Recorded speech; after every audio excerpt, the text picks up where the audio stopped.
Bad news inkuru mbi Rusizi mu murenge wa Muganza mu kagari ka Gakoni mu mudugudu wa Kindobwe.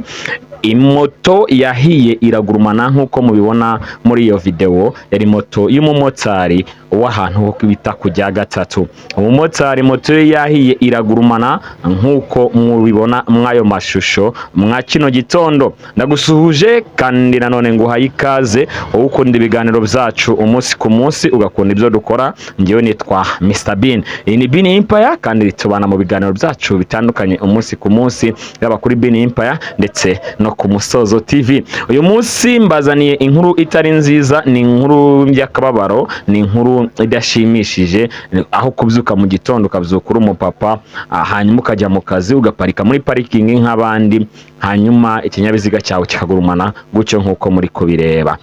Ni inkuru yababaje abantu. Ngiwe naje mu gitondo ndi kujya mu kazi nk'ibisanzwe, hanyuma ngeze aho abamotari baparika nsanga ikinyabiziga kiri kugurumana gutyo.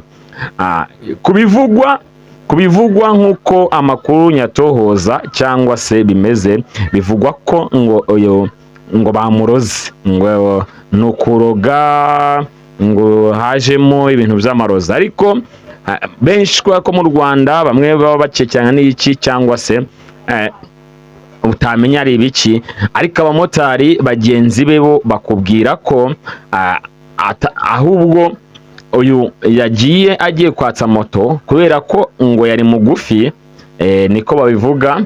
Hanyuma arangije ahengeka moto, bo bagakeka ko amavuta na essence ngo byivanze, hanyuma moto ikagira ikibazo bikarangira ihiye. Kuko ngo yahengetse ahita abona akotsi kari kuzamuka. Arangije yari muri parking hamwe n'abandi bamotari nkuko mubibona, aho niho baparika. Hanyuma wehe birangira atabaza bagenzi be, ababwira ko we moto ye iri gutomokamo akotsi. Bagenzi nibwo bahagurutse bakiyagera, bazana umukungugu batera kuri ya moto, bateyeho ahubwo bikomeza gukomera, ahubwo kwibwira ngo ni essence bari gushyiraho nkuko babimbwiye. Kuko bagenzi babimbwiye bamwe twebwe twateyeho umukungugu, ahubwo kaza bibwira ngo ni essence turi kongeramo umuriro ukakomezamo kuzamuka. Byaje kurangira bazanye ikizimyamwoto, ariko moto yarangije gukongoka nkuko mubibona mwayo mafoto no mwiyo video. Moto yatse irahunga. Bivugwa ko yari yegereye ndetse n'ahantu hari kioske ya company ya Airtel, kioske n'ubundi isanzwe icururizwamo essence. Ariko nkuko byaje kurangira bimenyekanye ko nta kintu iri kioske nkuko mubibona yigeze iba, ariko moto yakongotse, barangira moto banayihetse ku igare.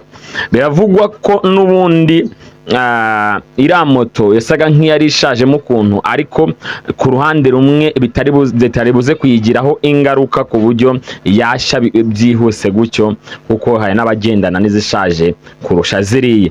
Abantu bamwe batangiye kwibaza ese Asirase hari ikizamufasha cyangwa se iriha ibisanzwe gusa ntago iby'inkongi bibamo. Ni ikibazo rero abantu benshi bakomeje kwibaza, natwe ntitwiye tukibonera igisubizo. Hanyuma ababizi cyangwa ababisobanukiwe mwabitubwira muri komanteri, niba koko Asirase izamwishyura cyangwa se hari ikintu izamufasha mu gihe ikinyabiziga kiwe igihiye. Ese ko dukunda kubona ibinyabiziga bisha umunsi ku munsi, ni iki kiba mu gihe none ikinyabiziga cyawe gihiye Asirase ishobora kukwishyura? Ntago turasobanukirwa, ariko ni ikibazo gikwiye kwigwaho, kwibaza ese ko ibinyabiziga bikunda gushya cyane, hanyuma noneho iyo gihiye hakuriye Asirase gufasha iki? Niba Asirase ishobora kuriha umuntu waruhetse, hari n'amakuru natohoje ko buriya ngo kuri Asirase utarengeje 2,000 umumotari akagwa ari wenyine, ko akaba yanafa cyangwa agakomereka ngo nta kintu abaza Asirase. Harimo ubwishingizi butandukanye nyine, ni n'ampamvu mbanza ngo batagira ubwishingizi bw'inkongi. Ababizi neza nitugira ububasha bwo kubatumira bazadusobanurira, cyangwa banadusobanurire batubwire niki kiba cyabaye, haba hagenzote. Twihanganishe uyu mupapa waruzindukiye mu kazi nk'abandi, kazindukira mu kazi akaza kugira ngo arebe ukuntu ibintu bimeze nawe akorera umugati nk'abandi, hanyuma birangira nawe ahuye n'ako kamaramaza, umuzigo wiwe birangira ukongotse. No kwihangana ndetse gakomeza gukomera, hanyuma akareba ko yakongera gushakisha ubuzima bwe bugakomeza, akisubirira mu kazi kandi akamera neza. Gusa ikintu nabonye kitari cyiza, mu Banyarwanda kimajiye kuba kibi, ibaze ko umuntu ahisha ikinyabiziga kigakongoka, abandi bari kwisekera, abandi bari guseka, bari kumwenyura, abandi ati n'uburozi, abandi ati reba ujye ari kureba, abandi inkuru bakazivuga nk'abari gutera urwenya. Abanyarwanda bamaje kurakara kugeza aho imoto y'umuntu isha kwa runo rwego, hanyuma wehe akaba ari guseka, ari kumwenyura, yishimye, inkuru kuyivuga ubona ari ibintu bimunejeje, ari gutwenga cyane, ukibaza ese ni cyo kibazo Abanyarwanda basigaye bafite ku buryo ko enjoyinga ibibi by'undi muntu bibaryohera. Ndagushimiye rero, ngewe nitwa Mr Bean kandi ngushimira ko unkurikira tukabana mu biganiro, followinga kuri TikTok yanjye ndetse no kuri Instagram. Nyaboneka ntiwibuke gukanda like ndetse na subscribe ngo update umunsi ku munsi yaba hano kuri Bean Empire no ku Musozo TV. Kandi ndagushimira, ndi umukozi mwiza nka umukozi wawe, mugezaho amakuru mu bihe bitandukanye, ubusesenguzi ndetse n'inyunganizi ku byo usabye. Ibyo wandika muri komanteri nabikuganirizaho mu gihe ubinsabye. Rero ikintu ngira ngo mvugeho, ibuka nyaboneka gukora subscribe ku Musozo TV, Umusozo TV. Hanyuma ujye muri komanteri y'ino video, harimo channel nshasha ngiye gushiramo, ni channel igiye kuzazicaho amagambo ya motivation speech na isanamitima ndetse n'ibiganiro by'abantu bagira abandi nama. Niho iyo channel ugiye kuzazica, ujye muri komanteri urahita ubibona. Ngewe rero ndagushimiye ko udahwema umunsi ku munsi kwandika muri komanteri. Hari abantu mbona b'ingenzi, ariko n'abandi mutabikunze, sinzi ikibazo mufite, cyo kutankunda. Nyaboneka ni munkunde, mumpundagazeho urukundo, nanjye mbakorere nishimye kandi nkorera n'umugisha wanyu. Nkora ku bwanyu kandi nshaka kuyongeza no gutera imbere kubera muhari cyangwa n'ubundi munshigikiye.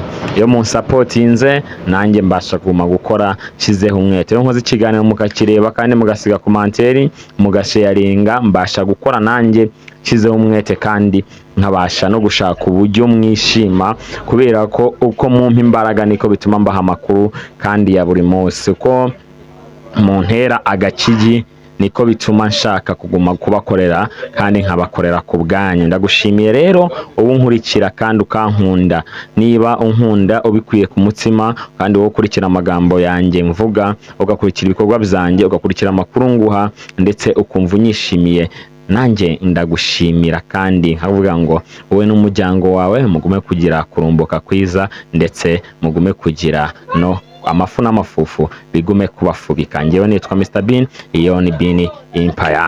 Hamagara kuri 0787 hanyuma twibanire. Ndagushimiye rero, kanda subscribe.